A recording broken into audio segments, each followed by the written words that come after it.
રાજકોટ શહેર police commissioner Shri Brijeshkumar જાસર અને additional CP sir ચૈતન્ય મંડલિક sir દ્વારા જૂના જે ગુના છે એમાં ઘણા લાંબા સમયથી નાસ્તા ફરતા આરોપીઓને પકડવા માટે રાજકોટ શહેર ક્રાઇમ બ્રાન્ચને સૂચના આપવામાં આવેલ હતી।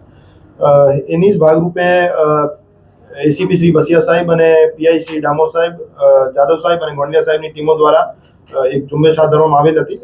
એમાં ભક્તિનગર પોલીસ સ્ટેશનના 2007ના એક મર્ડરના ગુનામાં નાસ્તો ફરતો આરોપી હતો કિશન ઉર્ફે કિશના બહાદુર ખોજીરાજ ચૌધરી, જે મૂળ નેપાળનો રહેવાસી હતો।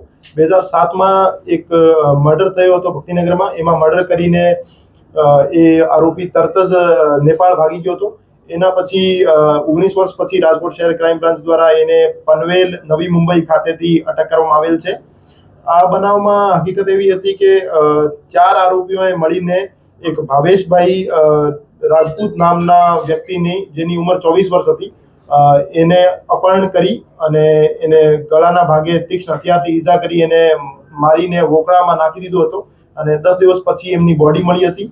અને એ ગુનામાં ત્યારથી એ જે આરોપી છે કિશન નાસ્તો કરતો હતો, તો રાજકોટ શહેર ક્રાઇમ બ્રાન્ચ દ્વારા એને 19 વર્ષ પછી અટક કરી અને એના વિરુદ્ધ કાયદેસરની કાર્યવાહી કરવામાં આવી છે।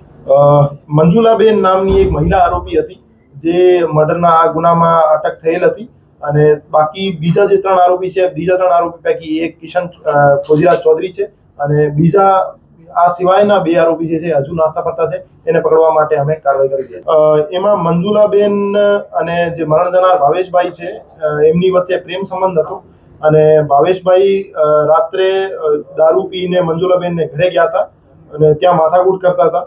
તો મંજુલાબેને 3 જે બીજા નેપાળના રહેવાસી આરોપી છે એની સાથે મળીને હત્યાને અંજામ આપ્યો હતો અને 3 જે આરોપીઓ છે એ મરણ જનારને બાઇક ઉપર બેસાડીને લઈ ગયા હતા અપહરણ કરીને અને પછી ગળાના ભાગે ઈજા કરીને મારી નાખવામાં આવ્યો। એ મજૂરી કામ કરતો હતો અને ફોન અને આખા ડિવાઇસ વગેરે ચેન્જ કરીને ત્યાં રહેતો હતો, પણ રાજકોટ શહેર પોલીસ દ્વારા વેશ પલટો કરી અને એનો ટેકનિકલ સર્વેલન્સ કરી અને વોચ રાખી એને ઝડપી પાડવામાં આવે છે।